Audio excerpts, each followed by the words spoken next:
1977 Triumph Dolomite. This is a 1500 HL, this one, so that's the 1.5 litre petrol engine with a manual gearbox with the overdrive. Lovely, unmolested, very original example. Having a good look around the car before I started the video, it does look like a lot of the paintwork, if not all of it, is original. Well, there's certainly a strong argument for it. Certainly has never been a part for a restoration or anything like that. Really tidy on the inside. The underside is fantastic, which we'll show you as we go around. Massive history file with this one. We've got most of the MOTs, large amount of history in invoices and things like that. We've got the original service book, which is stamped all the way through till about 50-odd thousand miles. We're on 66 at the minute, which does look like it's correct. Again, check the description. We'll sort of really pour through that history and see if there's enough there just to guarantee it. But it looks to be 99% right, just on a proper quick flick through. We're going to start by having a good look at the bodywork. Then we'll go through the interior and we'll go for a cold engine startup. It was driven to us this morning. I've left it to go cold so we can do a proper video for you. Starting on the driver's side, if we look down this side, you can see it's lovely and straight all the way down there. It's not full of ripples or dents. Quite often with Triumphs, you do have a problem with door gaps, but as you can see on this one, it's lovely all the way down. Doors don't sort of kick out or anything like that. They sit really, really nice. They shut lovely. You don't have to slam them or anything like that. Driver's front wing, we've got one little mark, which is just actually in the sticker there. It's not on the paint, it's just in the sticker. And there is a little spider in the paint just starting there. You can just see that on the camera. No stone chips on the edge. All nice and neat down the bottom here and around the bumper hinge. Arch itself, sharp all the way around. Lovely and clean and tidy, as you can see. We're on the correct spec steel wheels with the black centre caps and 4 lovely tyres. Nice and clean on the rest of that wing. If you're being picky, maybe you'd want to polish just around that aerial base, but that is me being quite mean. Really nice and tidy coming down the A-pillar and along the front here. The seals are lovely and soft. Getting clues for your paint. There's no excess build-up in any of the vents. You don't get a lip if you peel the seal forward. The roof itself is nice and straight all the way across. No ripples or dents in that. All the glass in this side is clear and stamped up. It's not got any ingrained scratching or anything in it. And the stainless trim is particularly good. There's no pitting or anything in that. Onto the driver's door. Again, nice and tidy. There's no marks to note about there. Around the handle, around the lock are both lovely. At this point, we'll pop the camera underneath. You can see that sill, super straight all the way along. The lip is sharp all the way down. And underneath, I appreciate it's dark. The owner took the car for an MOT yesterday before it came here. Apparently MOT tester was saying very good underneath. It's not caked in under seal. It's not a patchwork quarter weld. It's lovely and tidy under there. Continuing our way down this side, nice and tidy on that rear door. Again, no marks to whinge about there. Normally you find a bit of corrosion coming through in this area here, but this one, as you can see, is all very good. Nice and sharp on the rear arch. And again, normally you find some corrosion down the bottom here, but this one is lovely and tidy. Another good wheel and tyre. That bit of vinyl trim. Again, normally they bubble, but this one's lovely and neat. Round on the back. All clean and tidy around the rear seal. Again, nice and soft. It's not dried out or cracked. Top of the boot lid is lovely. That satin black section is nice and tidy as well. Tail lamps on both sides are clean and crack free. There's a couple of little, in fact that's just sort of leftover cleaner in fact. There's a couple of little sort of light scratches in the bumper, but generally it's very good.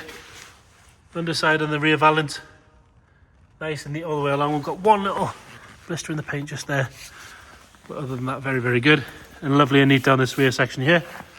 Round on the passenger side, straight all the way down again. Door gaps are lovely. Doors shut nice on this side, as you'd expect. Round the filler cap is all good. Rear arch, sharp all the way around. Another good wheel and tyre. Vinyl trim on this side is nice as well. There's no bubbling under that you can feel or anything. Can have another look at the roof from here. Glass on this side is all clean and clear. No marks to note on that rear door or on the front door. All nice and neat on both of those. Underside, again, we can see that sill. Nice and neat. Sharp all the way along. Pop the camera underneath. The exhaust pot looks to be nice and clean and tidy as well.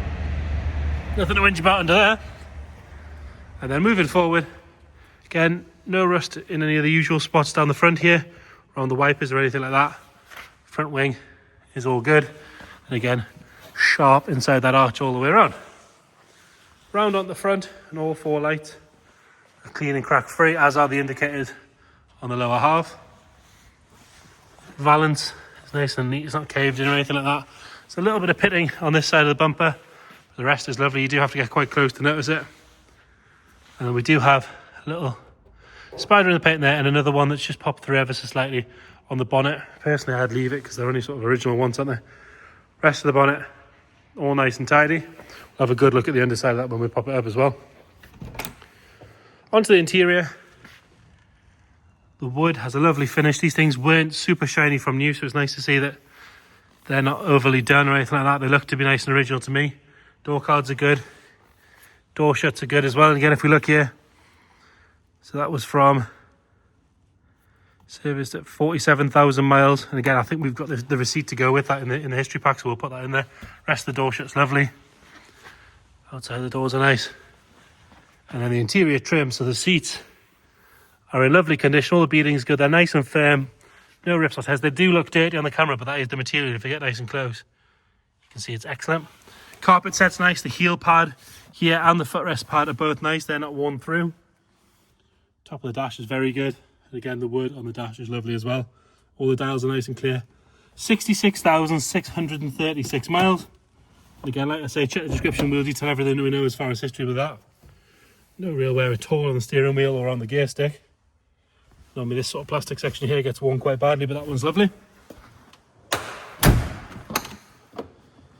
Rear driver's side, again, same story on the door card, nice and neat. The wood is lovely again, as are the outsides and insides of the door shuts. Nothing to whinge about on that rear bench seat. Backs of these seats are good, these are not pulled out or stretched. Parcel shelves lovely and neat. Headlining's nice. Interior lights work as well, which is a nice touch. And then into the boot, we do have a car cover in there. Carpet set's all lovely. See if we can get this lifted up. I think these are buttoned down on these, aren't they? Now you can see, nice and neat on the tank. And then under there, we've got a full-size spare. What looks to be a brand new tyre. We've got the toolkit. There's no sign of any trapped moisture in there. There's no corrosion coming through. Lovely, tidy. The underside of the boot lid's good as well.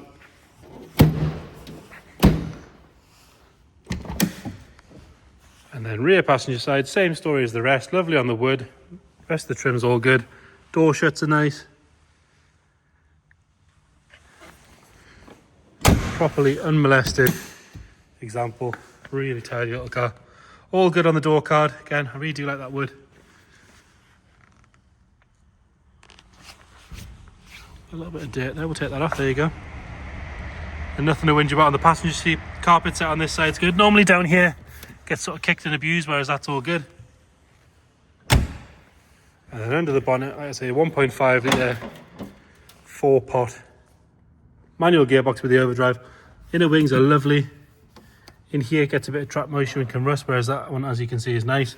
Especially around this area here. Back side of the bonnet is nice and tidy. We've got what looks like another service sticker there. Unipart. Yeah, it shows you the ownership. Engine settings, so he's put everything on there and stuck it on there. Just a nice touch.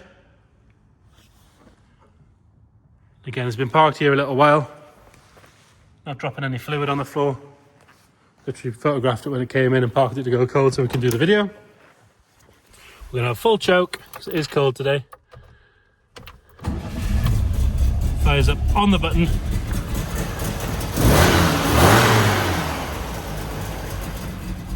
Taking over nice and happy. Idling away as it should. Nothing nasty coming out the back. So there you have it.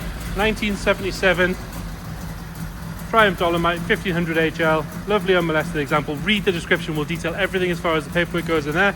Any other questions, please let us know. Thank you.